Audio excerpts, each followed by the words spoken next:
प्रातः क्लास चल रहा था।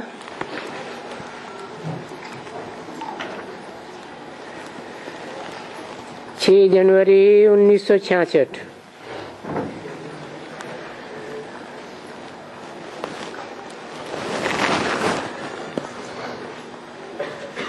गुरुवार को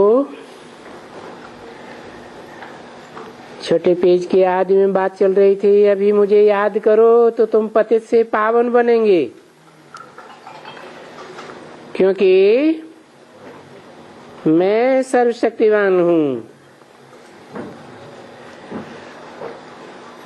मेरे पास आना भी है। मेरे साथ योग लगाने से तुम पवित्र हो जाएंगे। तो बाप ने आकर के समझाया कि मेरे से योग लगाने से मैं गारंटी करता हूँ तुम पावन बन जाएंगे, क्योंकि मैं जो हूँ मेरे से वो ही मिलेगा ना।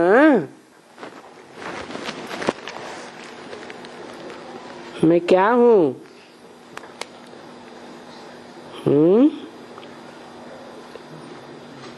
मैं जो हूँ क्या हूँ? एवर प्योर हूँ। तो मेरे से क्या मिलेगा? पावन पने का पहला वर्षा मिलेगा। और जो पावन बनेंगे मेरे से वो ही मिलेंगे ना।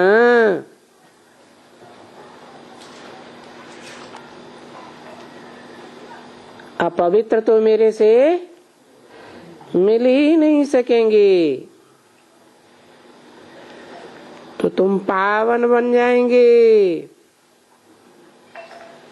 फिर तुम प्यार का सागर बन जाएंगे।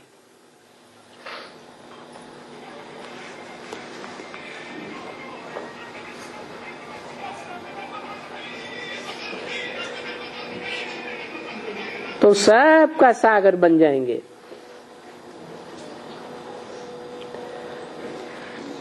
गाया जाता है ना, ओशन ऑफ लव।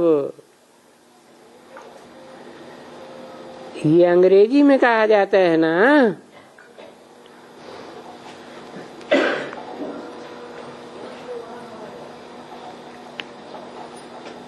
हिंदी में क्या कहा जाता है? प्यार का सागर। तो देखो, तुमको भी अभी मास्टर ओशन ऑफ लव कहेंगे। अभी माने कभी है?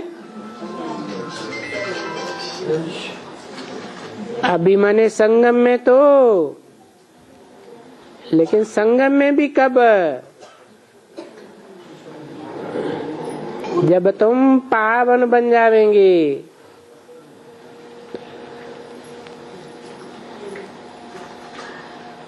आपस में झगड़ा वगड़ा तो नहीं करना चाहिए ना।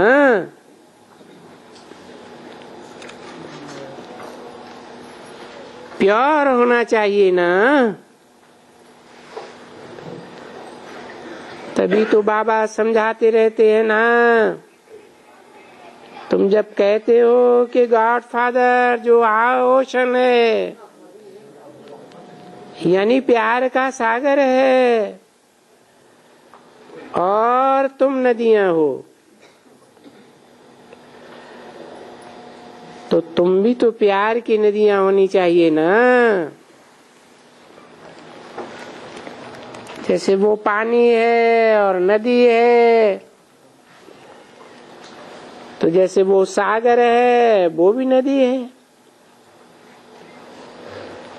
तो उनसे निकली हुई ऐसे ही है ना, जो उसमें स्नान करते हैं। तो तुम हो ज्ञान का सागर, जो बिल्कुल ही लव का ओशन है। उनसे ये तुम निकली हो। किनसे? प्यार के सागर से। वो भी तो लव का ओशन चाहिए ना, जिससे तुम नदियां निकली हो। ओशन तो तुमको नहीं कहेंगे, फिर तुमको कहेंगे नदियां। तो ज्ञान की भी नदियां हो तो लव की भी नदियां बनना चाहिए ना।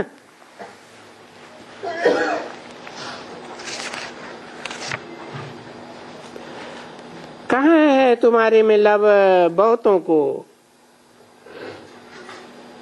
हाँ, थोड़ा थोड़ा सीखती हो नंबरवार पुरुषार्थ अनुसार।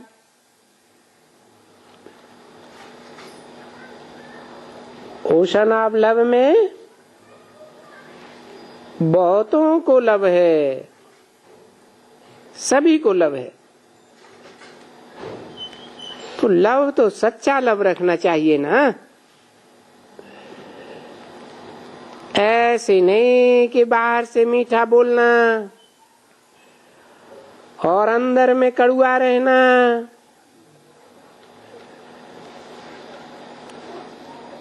कद्दू के मुआफिक। यहाँ तो बहुतों की ये आदत है ना, कि तुम खुद जानती हो अच्छी तरह से। बाबा जिसको लव का सागर कहा जाता है, वैसे हम भी जो उनसे निकली हुई नदियां हैं, हमको भी तो एक दो में लव होना चाहिए ना। दूसरों को तो छोड़ो, पर तुम्हारे में एक दो में भी लव नहीं है। दूसरों किसको छोड़ो है? हाँ, जो और धर्म वाले हैं, सूर्यवंशी नहीं है, उनको तो छोड़ो। लेकिन तुम्हारे में तो एक दो में लव नहीं है अभी। क्यों नहीं है? क्योंकि अति के पतित बन गए। तुम अति पावन थे, फिर अंत में आकर क्या हाल हो गया?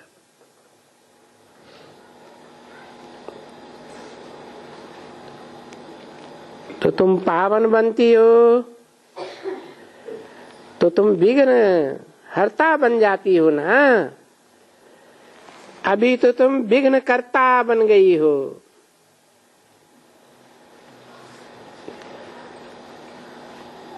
तुम हो तो बहुत ही सबकी विघ्न हर्ता, परंतु नहीं, अभी तुम विघ्न कर्ता बन गई हो। कैसे है? पतित पने की क्या खास बात बताई? सिर्फ एक दो को लव करती हो। प्यार का सागर की बच्ची हो, फिर भी एक को लव करना चाहिए क्या? बाप खुद कहते हैं, तुम बच्चों को ही कहते हैं कि मेरे से निकले हुए, जिसको कहा जाता है ओशन ऑफ लव, उनसे निकली हुई तुम्हारे में लव कहाँ है? तुम तो सारा दिन कोई न कोई बात के ऊपर लड़ती झगड़ती रहती हो। तो लव कहाँ है तुम्हारे में? गाया जाता है कि बरोबर जानवरों का भी लव था। तुम तो मनुष्य हो करके भी यहाँ एक दो को लव नहीं करती हो। तो बाप डोरापा भी तो देंगे ना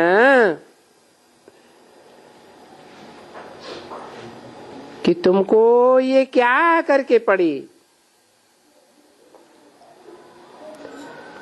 बाबा सदैव कहते हैं बच्चे एक दो को प्यार करो, एक दो को सुख दो। सुख देंगी तो इतना वर्षा भी पाएंगी, नहीं तो फिर बाप कहते हैं सुख नहीं देंगी, एक दो को प्यार नहीं देंगी, लड़ती रहेंगी, तो फिर दुख देने वालों को कहते हैं दुखी होकर मरेंगी।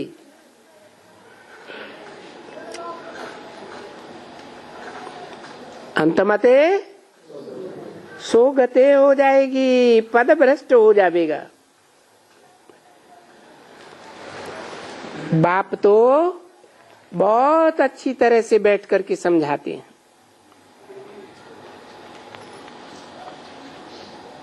तो तुम नाम भी बाला करती हो, समझा ना। थोड़ी थोड़ी से बात के ऊपर फिर ये तो बाप कहते हैं क्या करें। तुम जानते हो स्कूल के बच्चे हैं कि बरोबर जिसमें लव नहीं है वो पिछाड़ी में आ जाएंगे। उनकी शिकल बिल्कुल ही जैसे भूतनाथ की हो जाती है। तो लव नहीं करते हैं ना।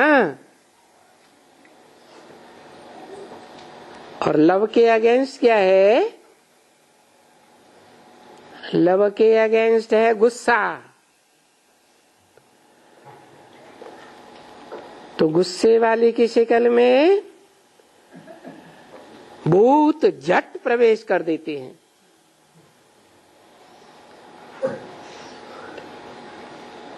भूत भी वाइब्रेशन पकड़ते हैं ना।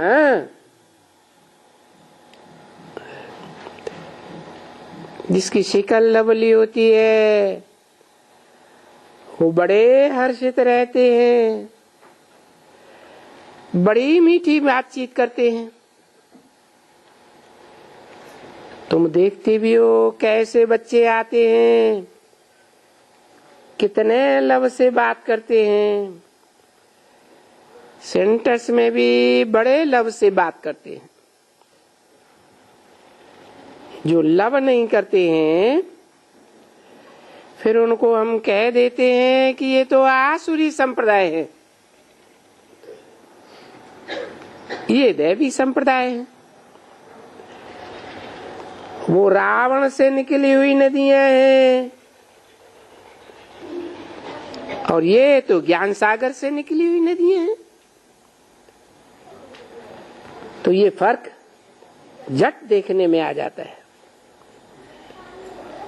तभी बाप भी समझाते रहते हैं, मीठे मीठे बच्चों, जब बाप है ओशन ऑफ लव तो तुमको भी तो ऐसा बनना चाहिए ना।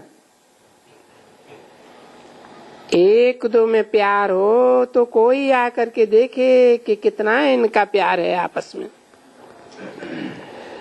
बाहर वाले भी कोई आवे और देखें एक दो को प्यार नहीं करते हैं, बोलते हैं तुम प्यार के सागर के बच्चे हो, ऐसे करके ये ऐसी ऐसी काम बातें तुम बोलते हो।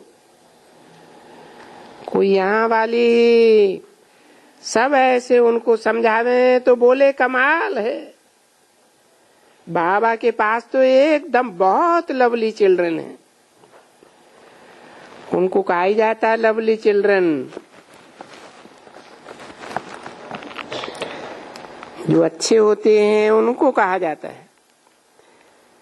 जब भी कोई बच्चे कोई बाहर वाले आते हैं तो जा करके अच्छा टिकलू टिकलू करते हैं, तो कहते हैं व्हाट लवली चिल्ड्रन, और कोई उस समय में चमचा चमचा करके रोते रहते हैं, तो देखो उनको थोड़े ही कहेंगे व्हाट लवली चिल्ड्रन। 6 जनवरी 1966 की वाणी का 7वां पेज। वो तो है ही अनलवली। अनलवली मानो इनको प्यार ही कौन करेंगे। देखो जो लवली बच्चे भी होते हैं तो सब कोई गोद में उठाते हैं, कितना प्यार करते हैं।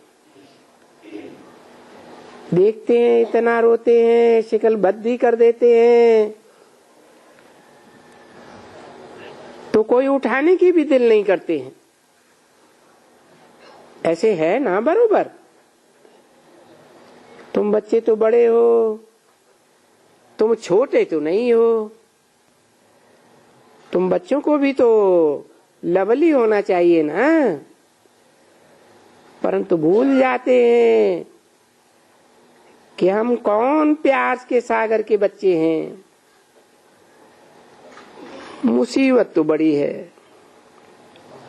हम बाप के बच्चे हैं, बाप से वर्षा ले रहे हैं, परंतु वो याद ही नहीं है।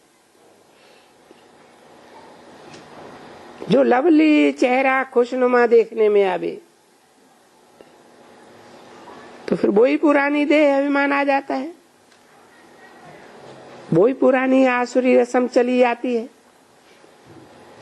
बाप समझाते भी हैं, किसको समझाना है तो कैसे समझाते हैं, और समझाते हैं या बाप समझाते हैं।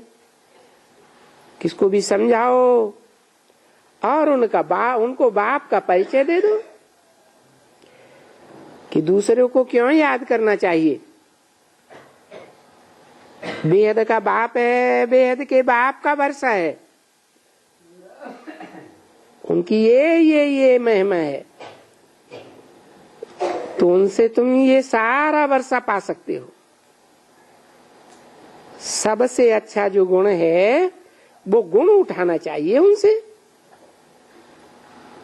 मनुष्य एक दो को कहते हैं ना गुण उठाओ, तो उनमें तो है ही गुण, गुणों का सागर है, उनमें तो कोई अवगुण ही नहीं है। तो गुण उठाने के लिए, गुणवान बनाने के लिए, सर्वगुण संपन्न बाप बनाने के लिए ही तो बाप आते हैं ना। तो बच्चों को भी सर्वगुण संपन्न कोशिश करके अच्छा गुण धारण करना चाहिए। चेहरा बड़ा रमणीक होना चाहिए, मुरझाया हुआ मुर्दे जैसा वह चेहरा तो नहीं होना चाहिए। अभी तुम्हारा चेहरा खिल जाना चाहिए। देखो साजन भी तुमको कैसा मिला है, तुम तो ये जानते हो कि हमको एकदम इन जैसा चेहरा बनाना है।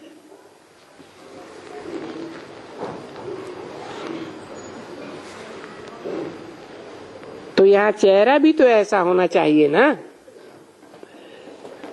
चेहरे के ऊपर भी देखो किसका तो खुशनुमा।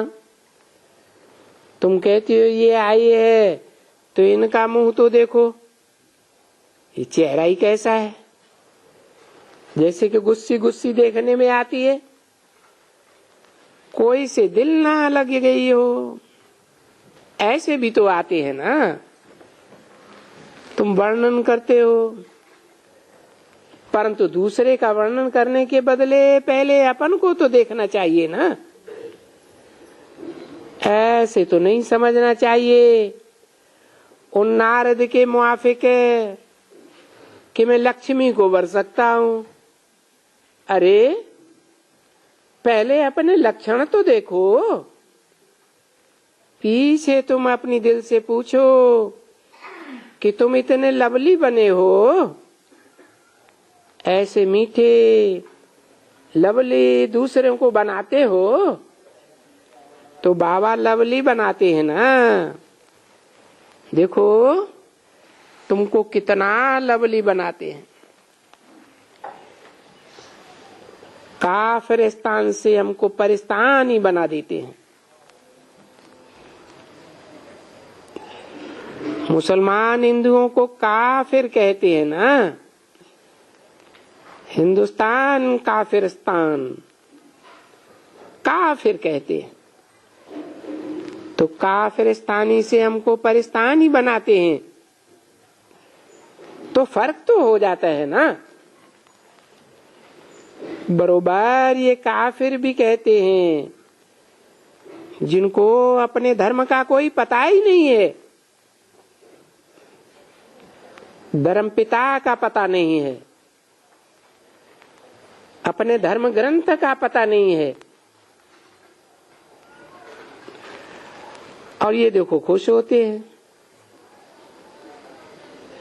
धर्म का पता नहीं है उसको ये खुशी समझते हैं कि हम धर्म को मानते ही नहीं है।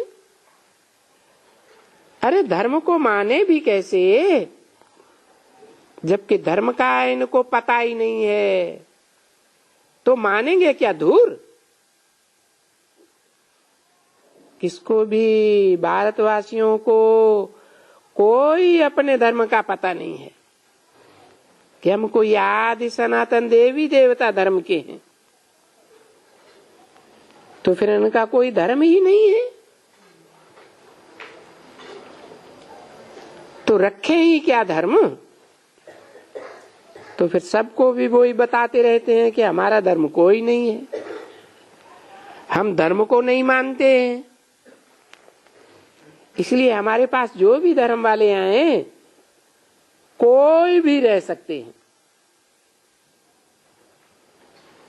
हमारी कोई से भी दुश्मनी नहीं है। ये कहते हैं मेजॉरिटी और माइनॉरिटी, अरे ऐसे भी बहुत हैं। रशिया में देखो कितने मुसलमान हैं,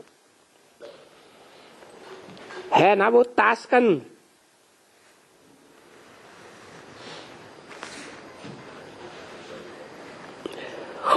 उसमें भी तो मुसलमान है ना, उनकी भी जात मुसलमान की है। तो वो क्रिश्चियन है, वो मुसलमान है। फिर वो भी उनसे लड़े कि हमको भी अपना हक दो, कि हम भी राजी करें। ऐसे तो फिर ढेर के ढेर राजी हो जाएंगे। मुसलमान यहाँ तो बहुत ढेर हो जाने। वो बोले हम भी तो गुजराती हैं, वो बोले हम सिख हैं, फलाने हैं, तो हमको भी तुम्हारे राज्य का तो कुछ हिस्सा दो। सब मांगते रहते हैं ना, क्योंकि धर्म में कौन कुछ पता ही नहीं पड़ता है, किसको भी नहीं पता पड़ता। नहीं तो हर एक धर्म वाले आपस में भाई भाई हैं, तो आपस में झगड़ना नहीं, दूसरे के शहर पर भी चढ़ाई नहीं करनी चाहिए।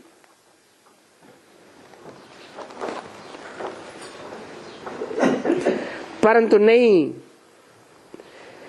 ये रावण का राज्य होने के कारण एक दो को दुख तो देना ही है, जरूर देना है। क्योंकि रावण के राज्य में गाया ही हुआ है कि ये दुखधाम है। और दुखधाम किसने बनाया? मनुष्य तो नहीं जानते हैं ना। विद्वान, आचार्य, पंडित वो जानते नहीं है कि भारत को दुखधाम किसने बनाया। भारत जो इतना सुखधाम था, और सुखधाम किसने बनाया? फिर दुखधाम किसने बनाया? फिर दुखधाम को सुखधाम कैसे बनाया? कैसे बनाया जाता है, हिस्ट्री कैसे रिपीट करते हैं, सो तो तुम बच्चे जानते हो। अभी हिस्ट्री को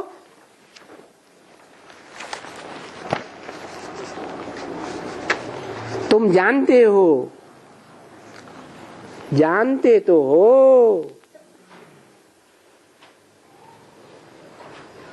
हिस्ट्री को जानते हो, लेकिन फिर दैवी गुण धारण नहीं करते हो। जो वहां अच्छा पद पाए सको। 6 जनवरी 1966 की वाणी का 8वां पेज। नहीं तो लज्जा आनी चाहिए। स्कूल में पिछाड़ी में जो बच्चे बैठते हैं, उनके माता पिता जो आकर देखें कि हमारे बच्चे यहीं पढ़े हैं, तो उनको लज्जा आ जाती है। और जो छोकरे होते हैं पिछाड़ी में बैठते हैं, उनको भी लज्जा आ जाती है। कोशिश करते हैं परंतु मैनर्स नहीं है, तो पढ़े कैसे? पढ़ाई तब हो जब जाकर के घर में भी पढ़ें। घर में भी ठीक कर ठोबर खाएंगे, लड़ेंगे, झगड़ेंगे, तो फिर ऊपर क्लास में कैसे जावेंगे? फिर देखो, उनके मास्टर, उनके बाप और वो खुद भी समझ लेते हैं कि हम नापास हो जाएंगे या थोड़े मार्क्स से पास होंगे। यहाँ तो ये समझते हैं अगर हम नापास हो जाएंगे तो देखो श्री रामचंद्र वो भी नापास हुआ, तो देखो चंद्रवंशी में आ गया। कब नापास हुआ है?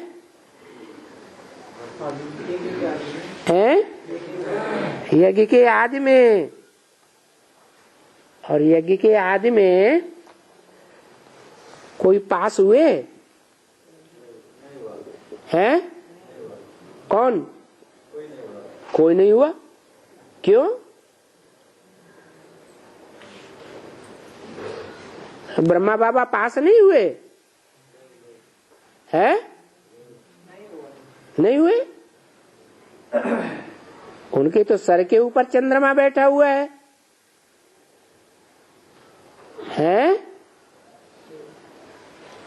कहा भी जाता है कृष्णचंद्र है। राम को भी तो रामचंद्र कहा जाता है। दोनों ही चंद्रवंशी बनते हैं क्या? नहीं बनते। राम कहाँ बनता है और कृष्ण कहाँ बनता है? त्रेता में क्या बनता है? अरे चंद्रवंशी बनता है या नहीं बनता है? बनता तो है। माना माया किसी को छोड़ती नहीं है। कोई को पहले पकड़ती है, कोई को बाद में पकड़ती है। तो राम चंद्रवंशी हुआ, सो भी अच्छा राजा बना। कहाँ है? त्रेता में। और कृष्ण नहीं, कृष्ण द्वापर में होता है क्या? है कृष्ण रामचंद्र के बाद वाला राजा बना या उससे भी अच्छा बना? पहले बाद वाला बना। तो फिर देखो यहाँ कितने नापास होते हैं। यहाँ माने कहाँ है? संगम में कितने नापास होते हैं जो जा करके प्रजा बनते हैं। कितना बड़ा स्कूल है, स्कूल तो देखो कितना बड़ा है और कितना बड़ा बन जाएगा, कितना बड़ा बन जाएगा है, इतना बड़ा और कोई दुनिया में संस्था नहीं होती है। कितना बड़ा बताया, तुम्हारे सेंटर्स लाखों की तादाद में हो जाएंगे और करोड़ों की तादाद में मुरलियां छपने लग पड़ेंगी। दिन प्रतिदिन ये बड़ा बनता जाएगा। क्या घटती होने की तो संभावना है ही नहीं। जितना जितना वृद्धि को पाएगा इतना इतना सबको होगा कि वाह ऐसी तो यूनिवर्सिटी खोलनी चाहिए, क्योंकि ये बाप ने समझाया है ना और बच्चों ने भी समझा है कि ये यूनिवर्सिटी कम हॉस्पिटल है। तो जैसे जैसे कोई समझते हैं वाह इसमें तो मनुष्य हमेशा के लिए निरोगी बन जाते हैं, हमेशा के लिए साहूकार बन जाते हैं, हमेशा के लिए बन जाते हैं।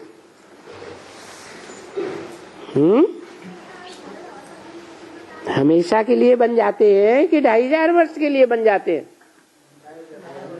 अच्छा, जो हीरो पार्टधारी होंगे, हीरो पार्टधारी के साथी होंगे, वो 21 जन्म के बाद गरीब बन जाएंगे, हैं? नहीं बनेंगे ना। तो हमेशा का मतलब क्या हुआ? 84 जन्म भी। हाँ, इस अंतिम जन्म में तो माया किसी को छोड़ती नहीं है।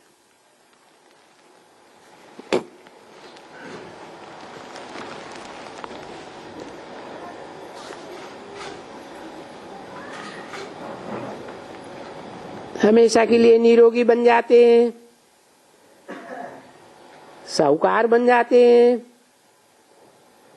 बाबा ने समझाया ना कि ये पढ़ाई भी जैसे सोर्स ऑफ इनकम है।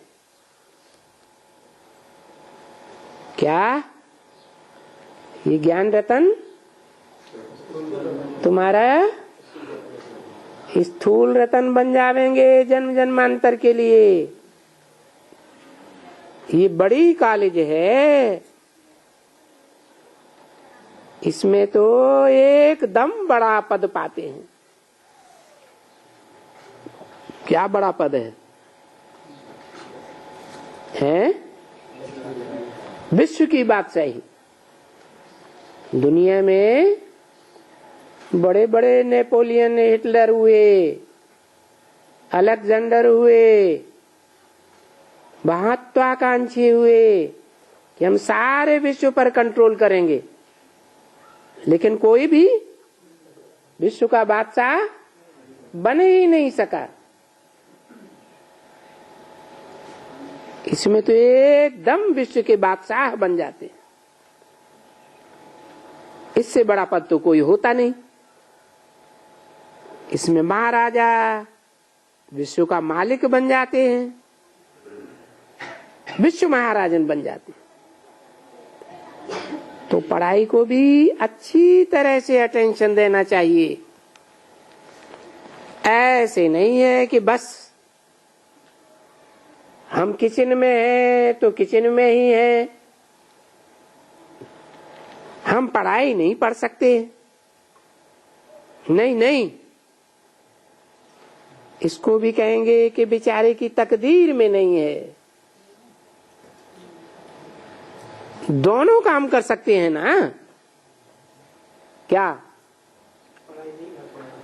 किचन में भी रह करके पढ़ाई भी पढ़ सकते हैं। बड़ा बाबा मिसाल भी बड़े देते हैं, बरोबर मिसाल देते हैं कि सिंध में ये हेमराज था, चिदाकाशियों का गुरु।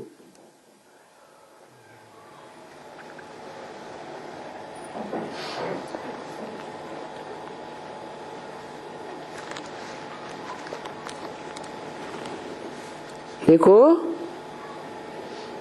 एक वो परमानंद था,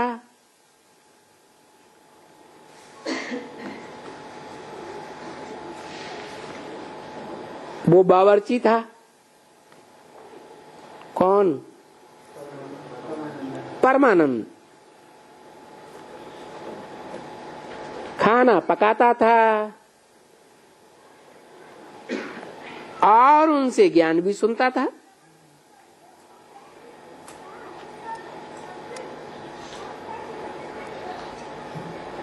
किनसे ज्ञान सुनता था? हैं? हेमराज, चिदाकाशियों का गुरु। क्या मतलब है चिदाकाशी का? है चित्त है आकाश में जिनका बहुत नशा चढ़ा रहता है, उनका नाम दिया चिदाकाशी। चिदाकाशियों का गुरु कौन हुआ? हेमराज। हेम माने क्या? हेम माने सोना, राज माने राजा। सोने की दुनिया कौन सी होती है? सतयुग है, सतयुग। तो सतयुग का राजा कौन है? वेद में कौन है? वो तो हेमराज हद की मिसाल दी।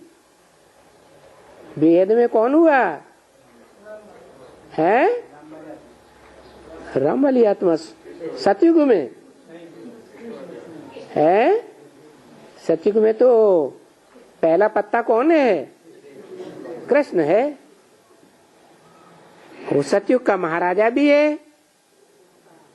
वो हेमराज चिदाकाशियों का गुरु था, जिनका चित्त आकाश में चढ़ा हुआ है। तो देखो, एक परमानंद था जो पहले बावर्ची था, खाना पकाता था।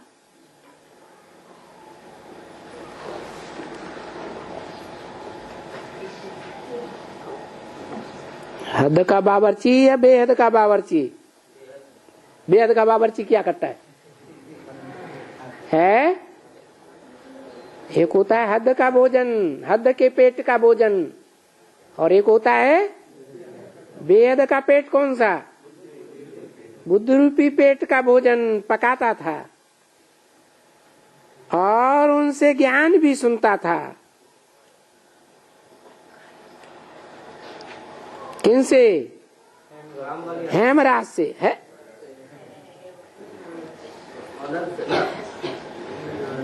जो परमानंद था वो हेमराज से ज्ञान सुनता था कि नहीं? ब्रह्मा की वाणी सुनता था कि नहीं? है? सुनता था। तो अटेंशन ज्ञान में जास्ती देता था। कौन? परमानंद। बाकी कर्म तो सबको ही करना है ना, है कि नहीं करना है? और सभी इंद्रियों से करना है या कोई इंद्रियों को छोड़ देना है?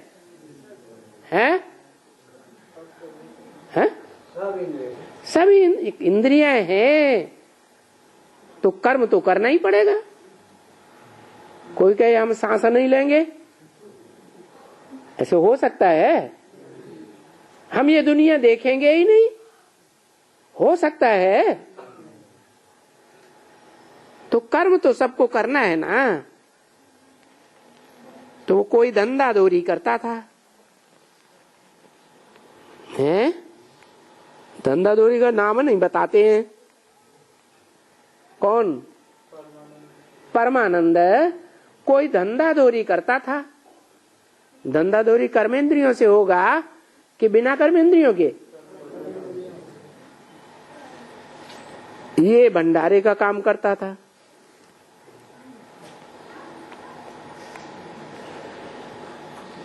तो इतना भंडारी से वो सीखा, जो सबसे अच्छा उनका फेवरेट बन गया।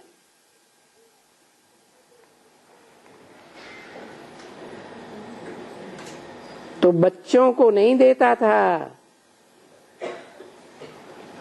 उनको देता था। कौन? नहीं, हेमराज किसको देता था? है परमानंद को देता था। तो देखो पिछाड़ी में गद्दी उनको ही दे करके गया। पिछाड़ी में लास्ट फास्ट हो जाएगा ना, तो गद्दी उनको ही देकर गया। किनको? परमानंद को। वो आपस में पीछे लड़ते रहे, मरते रहे। कौन है? परमानंद के फॉलोअर्स भी और हेमराज के फॉलोअर्स भी आपस में लड़ते मरते रहे। तो हो सकता है ना, बाप तो इंस्टेंस देते हैं, बताते हैं। ये उदाहरण क्या कहा? लौकिक दुनिया का उदाहरण बताया, अलौकिक साबित करने के लिए बताया कि ऐसे ही बताया? अलौकिक को साबित करने के लिए बताया। क्योंकि सिर्फ कोई गारंटी करके उठाया है क्या कि मुझे किचन में ही काम करना है?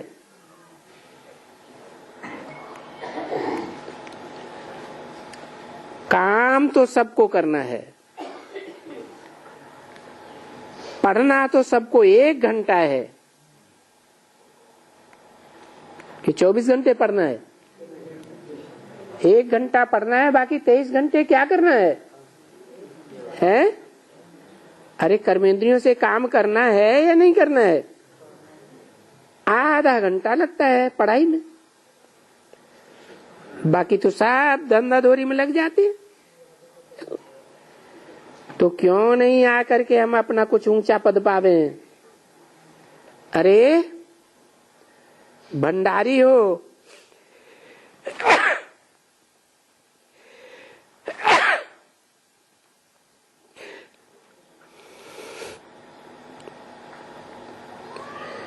भंडारी हो करके भी कोई आवे और उनको आकर के थोड़ा समझावे, बोले ओहो इनका भंडारी तो इतना ज्ञानी तू आत्मा,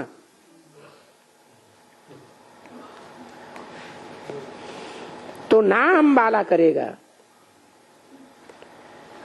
क्या कहा?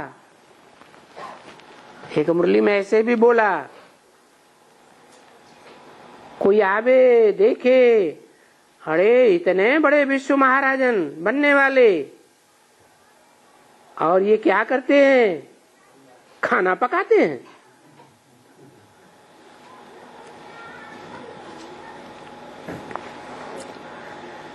तो इतना ज्ञानी तू आत्मा, तो नाम वाला करेगा ना। कोई भी हो, वे छोटा हो। तभी तो बाबा कहते हैं ना, देखो ये वीणा है। कौन? क्या नाम बताया? वीणा कौन? अरे एक तारा बजाती है ना, ये वीणा है, ये अच्छी बच्ची है। कौन? वीणा वादिनी कौन है? सरस्वती। अच्छी बच्ची है, पढ़ने में होशियार है। अगर आकर के ज्ञान लेवे और टिकलू टिकलू करे, जैसे छोटी छोटी बच्चियां देखो, यहाँ आकर कुछ न कुछ सीखती तो है ना, कुछ न कुछ बुद्धि में बैठा है। ये कुछ भी बुद्धि में नहीं है एकदम, तो उनको कोशिश करवानी चाहिए, बहनों को कोशिश करवानी चाहिए, क्योंकि एक देखो दू के ऊपर प्यार की दृष्टि चाहिए कि ये भी अपना पद पाए लेवे। क्योंकि बहन और भाई आपस में हो ना, तुम्हारा दूसरा तो कोई धंधा नहीं है, तुम्हारा है बहन और भाइयों का संबंध। तो बहन जो बड़ी होती है वो छोटी को उठाती है ना, कि कुछ अच्छा बनाने के लिए उठाती है ना। भाई जो होता है तो छोटा भाई, उसको देखते हैं कि बिगड़ते हैं तो उनको उठाते रहते हैं। तो तुम अपना बहन और भाई का भी जो संबंध है, कायदा है, वो भी अमल में नहीं ला सकते हो, क्योंकि अज्ञान भरा हुआ है और ही लड़ते झगड़ते रहते हैं। बाप तो बच्चों को सब कुछ अच्छी तरह से समझाते रहते हैं, नॉलेज भी देते हैं, कैसे नॉलेज देनी चाहिए दूसरों को भी। परंतु क्या करें, देखो बाबा कहते हैं मैं तो दूं, परंतु ला नहीं कहता है मुझे जाकर सबसे बात करना या कोई से भी जाके बात करना।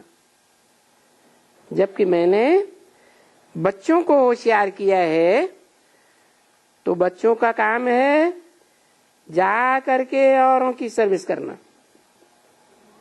है ना? बाबा का कहना क्या है, मैं किसकी सेवा करूं और तुम बच्चे किसकी सेवा करो? है मैं तुम बच्चे की सेवा करूं जो आत्मिक स्थिति में पुरुषार्थ करके स्थित होने वाले बच्चे हैं, सूर्यवंशी। ये रूहानी मिलिट्री है, इस रूहानी मिलिट्री को मैं तैयार करूं और तुम बच्चे जाकर के और जो धर्म वाले हैं उनको भी, चंद्रवंशी, इस्लाम वंशी, बौद्धी वंशी, सबको तैयार करो, जाकर के सर्विस करो। ये कायदा भी ऐसे कहते हैं, फादर सोज सन्स। फिर सन को फादर क्या समझाते हैं, वो जाकर के दूसरों को समझाना है। 666 की वाणी का 9वां पेज।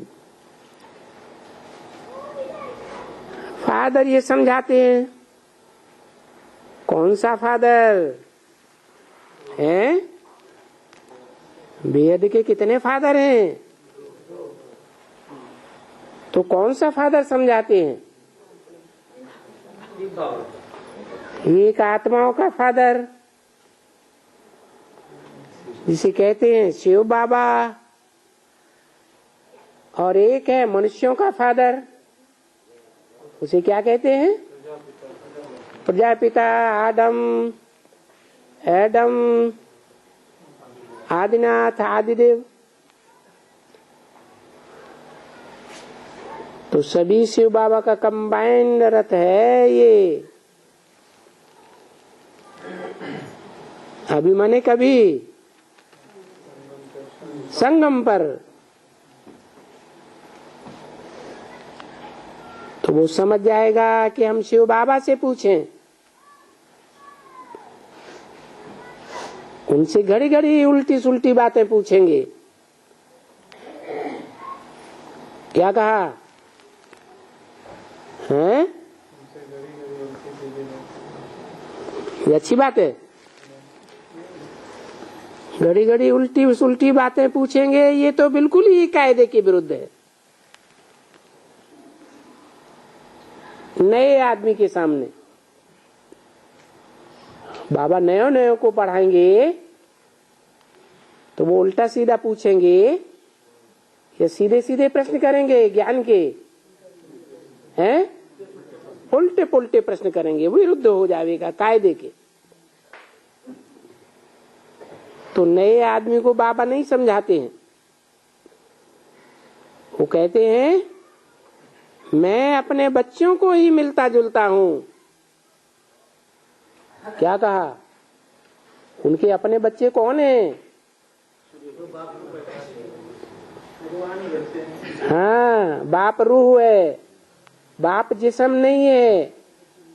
प्रजापिता तो जिस्मानी बाप है, लेकिन बाप आत्माओं का बाप है।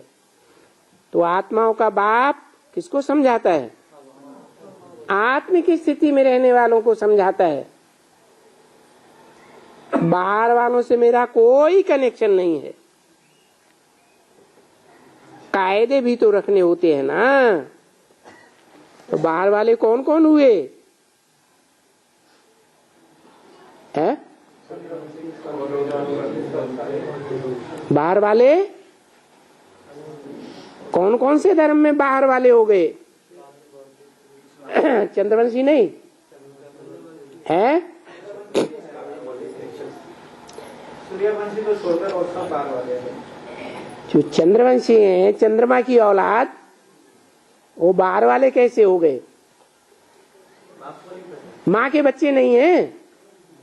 बाप को नहीं जानते ना। हाँ, इसलिए बाहर वाले हो गए। कायदे भी तो रखने होते ना, बाकी तो सब बच्चे ही बच्चे हैं। सब माने कौन कौन? अभी सभी धर्म वाले शिव बाबा के बच्चे हैं कि नहीं है? हैं? आम सब बच्चे हैं, और खास सूर्यवंशी बच्चे हैं जो आत्म की स्थिति में रहने का पुरुषार्थ करते हैं। ये तो रथ है ना। कौन? प्रजापिता ब्रह्मा, ये रथ है ना। है? ये तो झट इन शिव बाबा से बात करना शुरू कर देंगे।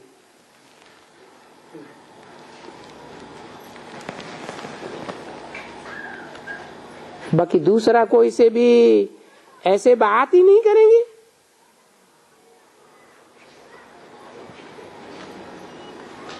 बल मम्मा होगी तो भी ऐसे थोड़े ही समझेंगे कि शिव बाबा इनमें बोल बैठा है।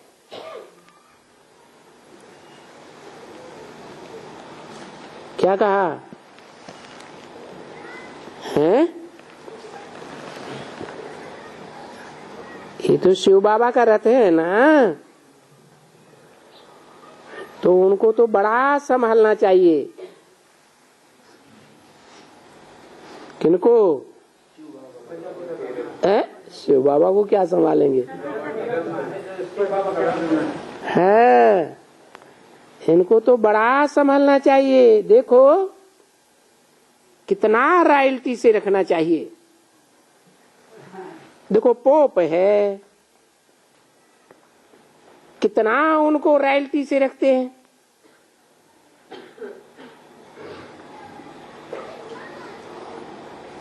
वो तो कायदे कानून सीखे हुए हैं। तुम्हारे में तो कई हैं जिनको फजीलत ही नहीं है कि बाप से, शिव बाबा से या बड़े बाबा से कैसे बात करनी चाहिए है? शिव बाबा कौन है? बाप कौन है? बड़ा बाबा कौन है? हैं? बाप किसके लिए कहा? आत्माओं के बाप के लिए कहा। और फिर शिव बाबा से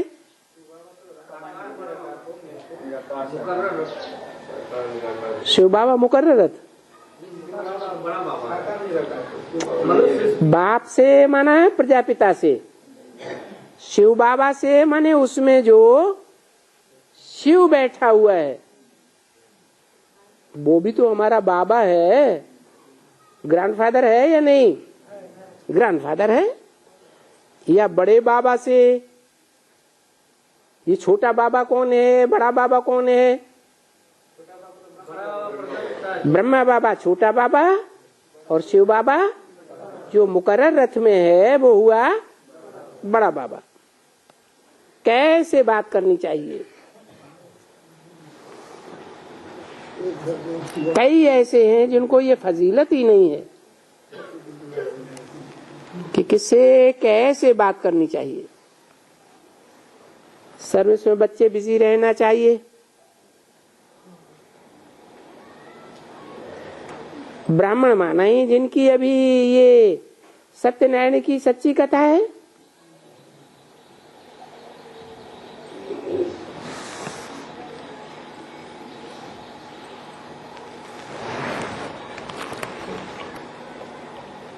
तुम्हारे पास है अमर कथा, तुम्हारे पास है तीजरी की कथा। किसकी कथा है? सत्यनारायण की कथा कहो, अमर कथा कहो, तीसरा नेत्र खुलने की कथा कहो, एक ही कथा है या अलग अलग है? एक ही कथा है। तो त्रिकालदर्शी तुम हो। कौन से तीन काल? भूत भविष्य और वर्तमान को जानने वाले तुम हो। तुम हो मना जो भी सूर्यवंशी बच्चे हैं वो भूत भविष्य वर्तमान को जानने वाले हैं? अपने जन्मों को जानते हैं? नंबरवार जानते। अभी तो नहीं जानते बाबा। अभी तो नहीं जानते। दूसरा कहता है नंबरवार जानते। आपके जो बड़ा बच्चा है वो तो देखो तुमको कितनी सर्विस करनी चाहिए। तुम निमित्त बने हो भारत को स्वर्ग बनाने के लिए।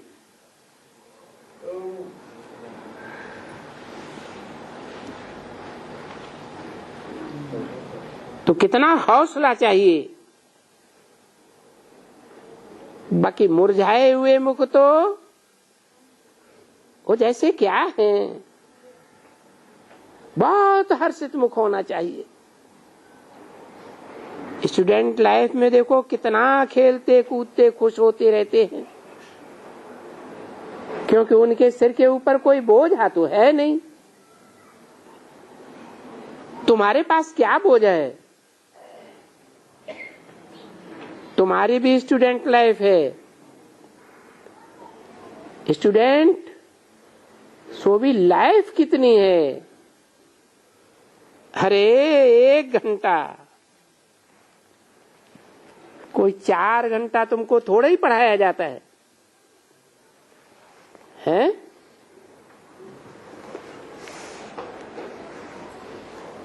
कितनी स्टूडेंट लाइफ है 24 घंटे में? 1 घंटा, कोई 4 घंटा थोड़े ही तुमको पढ़ाया जाता है। 1 घंटा भी किसको फुर्सत नहीं मिलती है। इस पढ़ाई का प्रभाव बड़ा तेज है एकदम।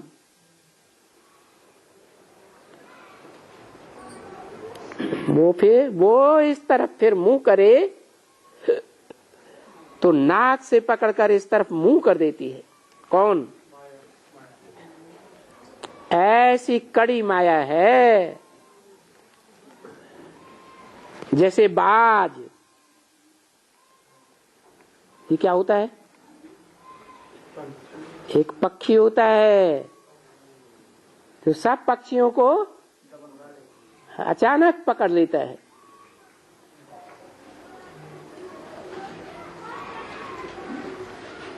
ओम शांति।